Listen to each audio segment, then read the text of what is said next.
انسانوں کی اکثریت کا حال یہ ہے کہ وہ اللہ پر ایمان نہیں رکھتے مگر کسی نہ کسی قسم کے شرک کے ساتھ. یہ یونیورسلٹی ہے اس کی کہ اللہ کو بھی مان رہے ہیں لیکن کسی نوع کا شرک جو ہے وہ بھی لگا رکھا. وما یؤمن اکثرهم باللہ، انسانوں کی اکثریت کا حال یہ ہے کہ وہ ایمان نہیں رکھتے اللہ پر الا وهم مشرکون، مگر یہ کہ کوئی نہ کوئی شرک بھی کرتے ہیں. چوتھی بات یہ سمجھیے کہ شرک ہر دور میں بھیس بدل کر آتا ہے. یہ ضروری نہیں ہے کہ شرک کی جو قسمیں آج سے 200 برس پہلے تھی صرف وہی آج بھی رہے. ہو سکتا ہے کہ بالکل نئی شکلیں اس شرک نے اختیار کر لی. اس سے کیا نتیجہ نکلا کہ اگر اجتہادی بصیرت نہیں ہوگی تو ہو سکتا ہے کہ ایک شخص جو ہمارے سابق علماء نے لکھ دیا یہ چیز شرک، یہ چیز شرک، یہ چیز شرک، یہ چیز شرک، آج سے 500 برس پہلے کا انسان بڑے سے بڑا عالم دین اپنے زمانے کے شرک کو پہچان کر تو لکھ سکتا ہے. اس سے تو آپ بچ رہے ہیں. امام ابن تیمیہ نے اس کو شرک قرار دیا، اس کو شرک قرار دیا، اس کو شرک قرار دیا. کوئی شخص ہے جو اس سے تو بچ گیا. امام صاحب کی دی ہوئی بصیرت سے اس نے ان جو اقسام ہے شرک کی ان کو پہچان لیا. لیکن یہ عین ممکن ہے کہ آج کے شرک کو وہ نہ پہچان رہا ہو. اپنی جگہ وہ سمجھ رہا ہو اپنے آپ کو بہت بڑا موحد، جبکہ اس دور کا جو شرک ہے اس میں ملوث ہو. سب سے بڑا ذکر، مجسم ذکر قرآن ہے. الذکر انا نحن نزلنا الذکر وانا له لحافظون. وہ الذکر کون سا ہے؟ قرآن. اسی کو فرمایا، میں نے وہ آیت سنائی تھی کہ لوگ تنزیہ کہتے تھے یا ایھا الذی نزل علیہ الذکر انک لمجنون. حضور سے مخاطب ہو کر کہتے ہیں فلاں جس کے اوپر کے اس کے خیال کے مطابق ذکر نازل ہوا ہے ہم تو تمہیں پاگل سمجھتے ہیں. وہاں بھی لفظ کیا ہے؟ الذکر. تو معلوم کیا ہوا؟ انا انزلنا الیک الذکر لتبین للناس ما نزل الیہم. یہ الذکر ہے. تو اس سے بڑا ذکر کوئی نہیں. تلاوت قرآن، تدبر قرآن، غور و فکر قرآن کا، قرآن کو یاد کرنا. اس پر میرا کتاب چاہے مسلمانوں پر قرآن مجید کے حقوق، اب تو یہاں شاید کوئی کتاب موجود نہیں رہی ہے، اور اگر آپ کو ضرورت ہوتی ہے پاکستان سے منگا لیتے ہیں ہر شے، پڑھیے انشاءاللہ آ جائے گی چیز. نمبر 2 ذکر کیا ہے؟ اقیم الصلاۃ لذکری، نماز کو قائم کرو میری یاد کے لیے. یہ ذریعہ ذکر میں وہ تو ہے ہی مجسم ذکر، اور یہ ذریعہ ذکر میں سب سے اہم ہے. یہ عملی ذکر بھی ہو رہا ہے اور قولی بھی ہو رہا ہے. سورہ فاتحہ پڑھی آپ نے، قرآن شریف کی کچھ آیات پڑھی، پھر رکوع کیا. یہ رکوع جو ہے یہ آپ کا عملی ذکر ہے کہ آپ نے اپنے وجود سے اللہ کی عظمت کو تسلیم کیا. پھر آپ سجدے میں گرے، یہ آپ کا عملی ذکر ہے کہ اپنے وجود سے آپ نے اللہ کی عظمت کو اور تسلیم کیا. تیسری چیز ہے مسنون دعائیں اور مسنون اذکار جو حضور سے ثابت ہے. ہمارے ہاں کیا ہو گیا؟ مجھے فلاں بزرگ نے یہ چیز بتائی ہے، وہ تو پڑھتے چلے جا رہے ہیں. نہ قرآن سے دلچسپی، نہ اذکار مسنونہ سے دلچسپی. ادعیہ معصورہ، آپ غور کریں گے کہ زندگی کے ہر عمل کے لیے حضور کی دعا موجود ہے. صبح اٹھے دعا ہے، آنکھ کھلتے بیت الخلاء میں داخل ہونے لگے دعا ہے، نکلے دعا ہے، وضو کرنے بیٹھے دعا ہے، فارغ ہوئے دعا ہے، مسجد کے لیے گھر سے نکلے دعا ہے، مسجد میں داخل ہوئے دعا ہے. مسجد میں تو ہے ہی ذکر، نماز ہے، تلاوت ہے، باہر نکلے دعا ہے، گھر میں داخل ہونے لگے پھر دعا ہے، سواری پر سوار ہو رہے ہیں دعا ہے، اتر رہے ہیں دعا ہے، شیشہ دیکھ رہے ہیں دعا ہے، کپڑے پہن رہے ہیں دعا.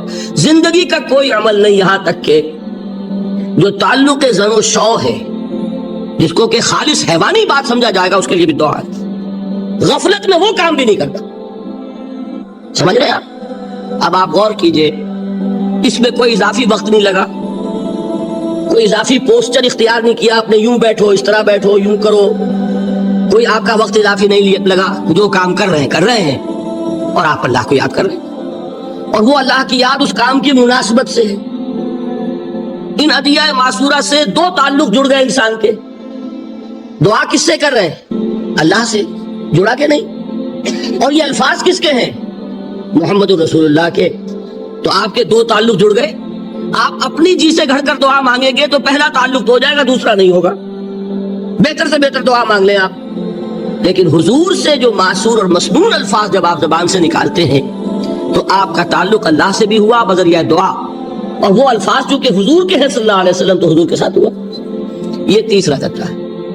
چوتھے درجے میں مانتا ہوں کہ ایک ہوتی ہے خاص کسی شخص کے امراض کی تشخیص کرنے کے بعد تجویز.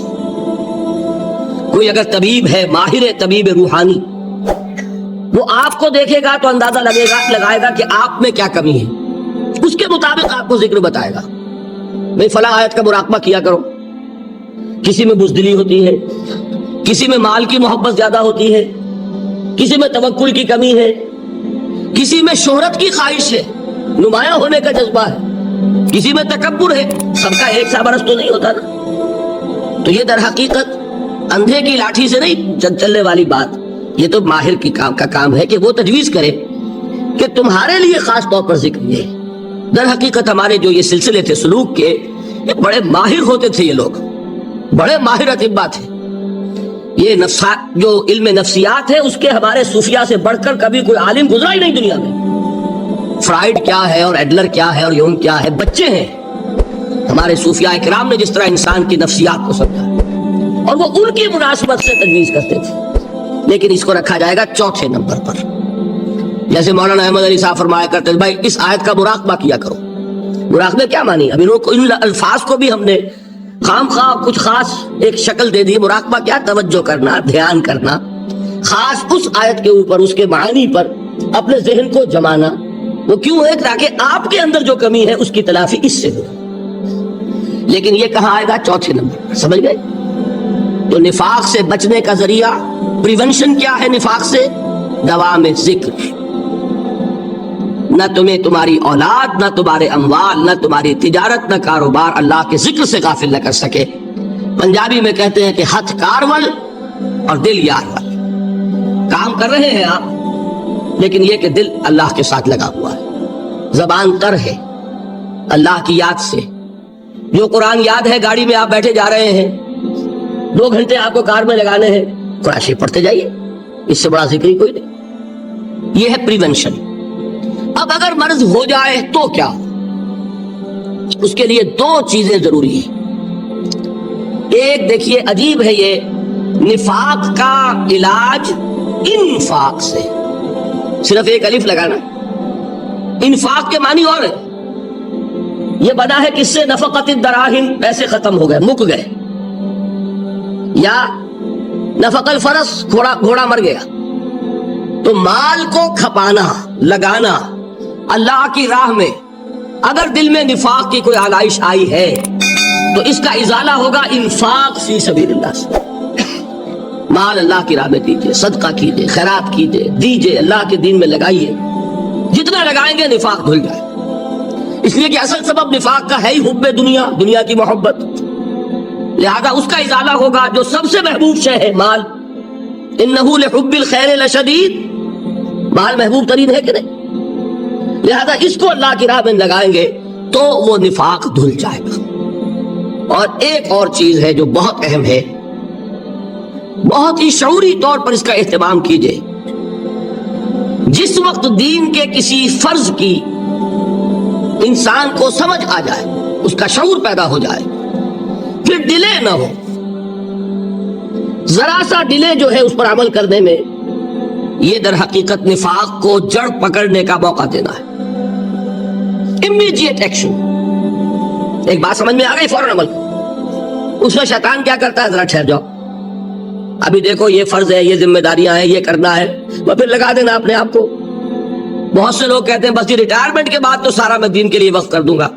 اول تو خدا کے بندے تمہارے اندر رہ کیا جائے گا ریٹائرمنٹ کے بعد؟ سارا تو کھپ چکو گے, رہ کیا جائے گا؟ دوسرے یہ کہ یہ بھی جان لیجئے کہ کار دنیا کسے تمام نہ کر. ریٹائرمنٹ کے بعد کون فارغ ہو جاتا ہے؟ بیٹوں بیٹیوں سے فارغ ہوئے تو پوتے پوتیاں موجود ہیں, نواسے نواسیاں موجود ہیں. کبھی بھی وہ بوجھ ختم نہیں ہوتا زندگی کا.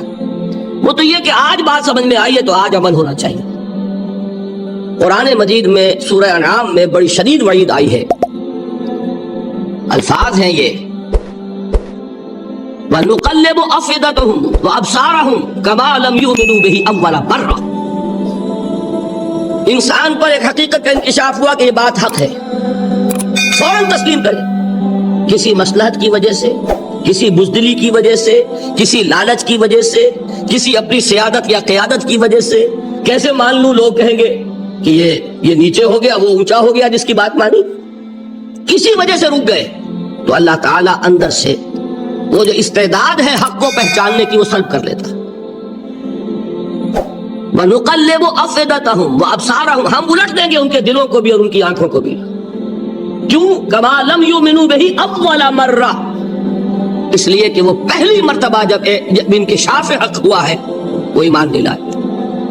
اس کا میں ایک واقعہ آپ کو سنانا چاہتا ہوں کہ کس طرح صحابہ کرام پر بھی وقتی طور پر یہ واقعہ اگر صحابہ کرام کا نہ ہوتا تو یہ حقائق سمجھ میں نہ آتے۔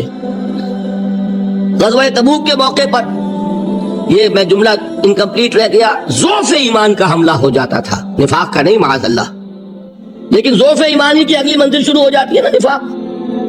جہاں جھوٹ بولنا شروع کیا نفاق، جھوٹی قسمیں کھانی شروع کی سیکنڈ سٹیج، اور جہاں مومنین صادقین سے بغض اور عداوت پیدا ہو گیا وہ تھرڈ سٹیج۔ تو وہ ضعف ایمان کا کیسے ہوتا ہے یہ حضرت کعب ابن مالک نے بڑی تفصیل سے بیان کیا ہے۔ غزوہ تبوک کے موقع پر جہاں منافقین نے آ کر جھوٹے بہانے بنائے، جھوٹی قسمیں کھائیں اور حضور سے ایگزمپشن لے لی، چھٹی لے لی، رخصت لے لی، وہاں 3 ایسے صحابہ بھی تھے جو مومن صادق تھے، لیکن وقتی طور پر شیطان نے انہیں ورغلایا۔ کیسے ورغلایا وہ سمجھ لیجیے۔ کعب ابن مالک نے تفصیل سے بیان کیا ہے، اور میرے نزدیک یہ جہاں تک میرا مطالعہ ہے طویل ترین حدیث ہے، بخاری اور مسلم میں بھی موجود ہے۔